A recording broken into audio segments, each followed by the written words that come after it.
He was called a hunter of men, a defiant of God, a giant, a tyrant, and perhaps the greatest forgotten villain of the Bible.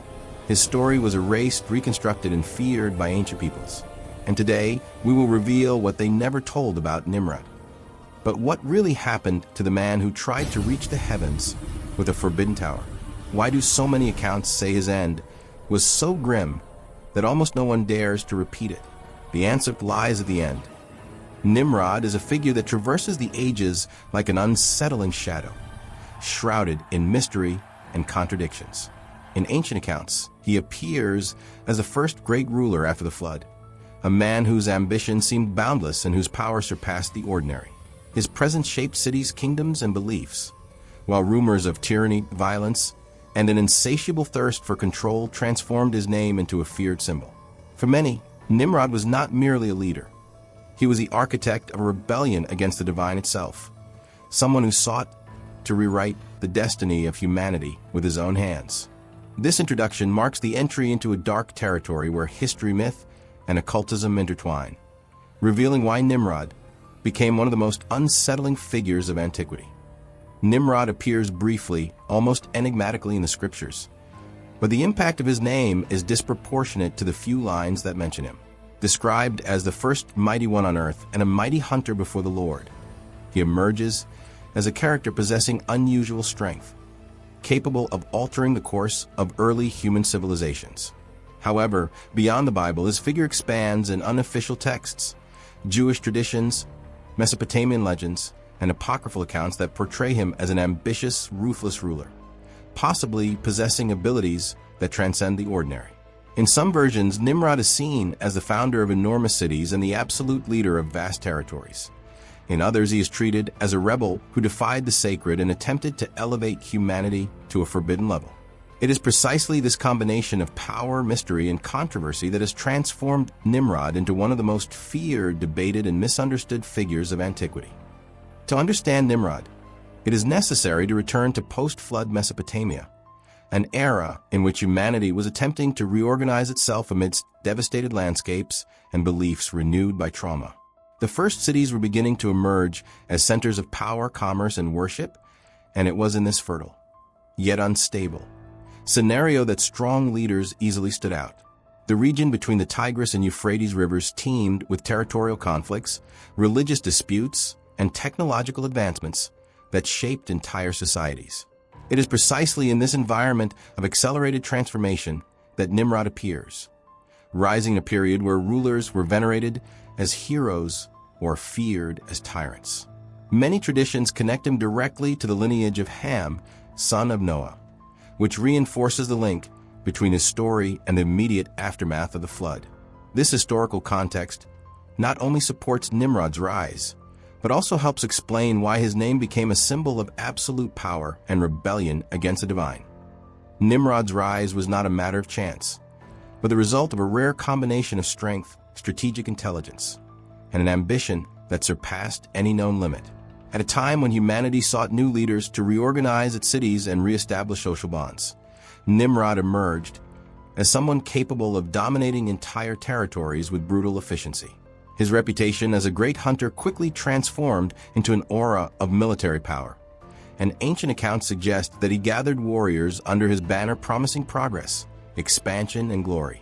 As he conquered cities and consolidated his dominion, many came to see him as the first great monarch of the post-Diluvian world. However, along with his power, a silent unease grew among the peoples. The perception that Nimrod sought not only to rule, but to establish a legacy that transcended humanity, touching what was considered exclusively divine. The title Mighty Hunter Before the Lord is merely the tip of the iceberg of a series of epithets that transformed Nimrod into an almost mythical figure. For many scholars, this expression indicates not only skill in hunting, but an aggressive dominion over peoples and territories, as if he literally hunted men to expand his authority. In later traditions, his name became associated with tyranny, rebellion, and even a gigantism reminiscent of ancient lineages of colossal beings mentioned in pre-Diluvian literature. Some apocryphal Jewish texts describe him as an invincible warrior, while Mesopotamian legends liken him to semi-divine heroes.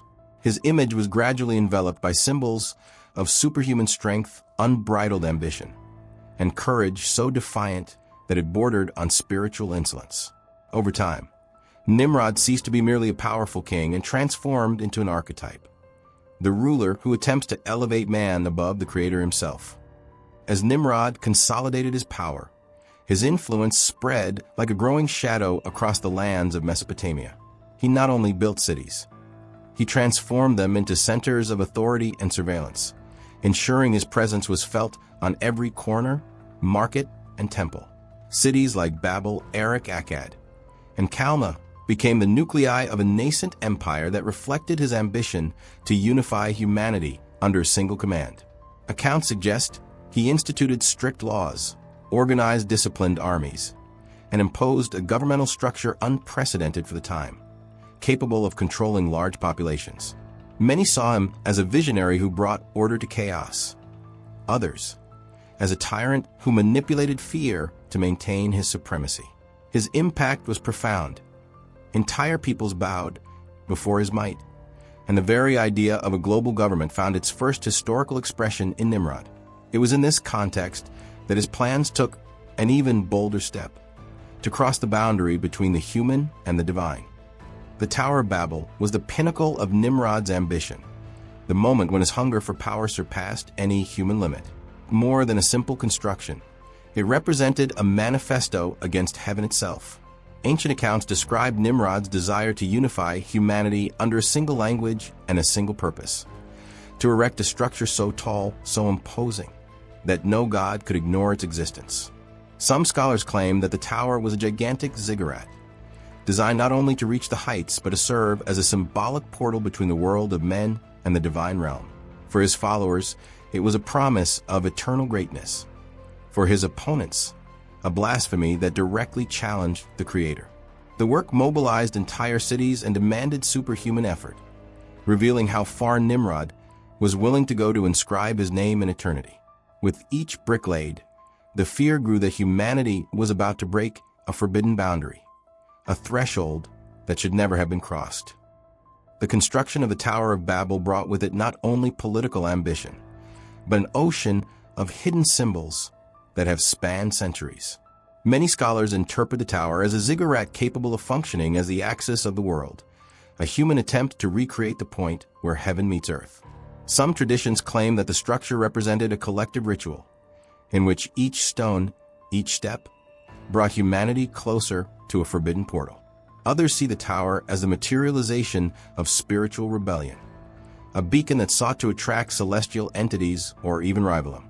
In Mesopotamian myths, elevated towers were considered dwellings of gods, and Nimrod may have attempted to transform himself into a divine lord by claiming this space.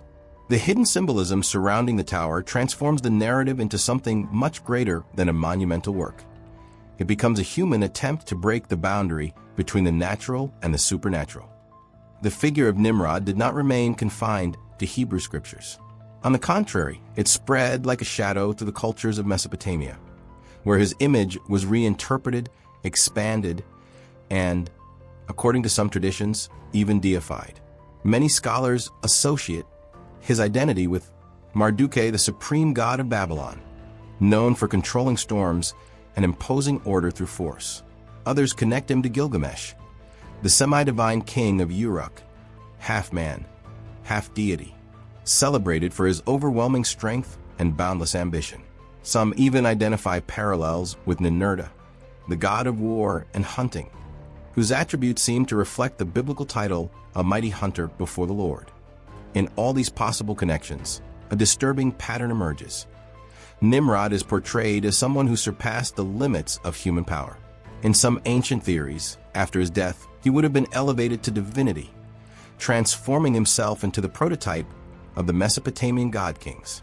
Thus, Nimrod would not only be a historical ruler, but the mythological seed that inspired generations of tyrants, demigods, and pagan idols.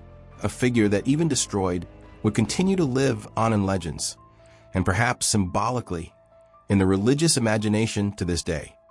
The death of Nimrod is one of the most mysterious episodes in all of ancient tradition. The Bible is silent about his end, but apocryphal texts, Jewish legends, and Mesopotamian accounts suggest that his downfall was anything but ordinary. Some writings indicate that Nimrod was killed as Noah, son of Noah, was punished by God for his rebellion and growing idolatry. Other traditions claim he was betrayed within the palace itself, a victim of internal conspiracies that feared his rise to deification. There are also more obscure narratives that describe his death as a ritual, a symbolic sacrifice intended to prevent the tyrant from fully transcending to the realm of the pagan gods. In some versions, his body was dismembered and scattered across territories to mark the triumph of divine order over human arrogance. What all these stories have in common is the message: no one defies the heavens with impunity. The fall of Nimrod echoes as an ancient warning not only about the end of a man, but about the collapse of an empire built on pride, absolute control, and boundless ambition. Although his death is shrouded in mystery, Nimrod's dark legacy has become even more disturbing over the millennia. Some occult traditions claim that he did not disappear completely, but that his essence was absorbed by ancient cults seeking to restore his power. There are theories suggesting that Nimrod became an archetype of rebellion against the divine, reappearing in myths of god-kings who return in times of chaos. In more modern studies, researchers suggest that his image may have served as a basis for demonized entities in Jewish and Christian literature, being reinterpreted as a symbol of total insubordination. Esoteric texts describe him as a reborn king, destined to return whenever humanity gets too close to the arrogance that led to the fall of the Tower of Babel. Thus, Nimrod ceases to be merely a historical or biblical figure. He is transformed into an eternal symbol of man who tried to equal the divine, and whose shadow continues to cast over mythologies, religions, and conspiracy theories to this day.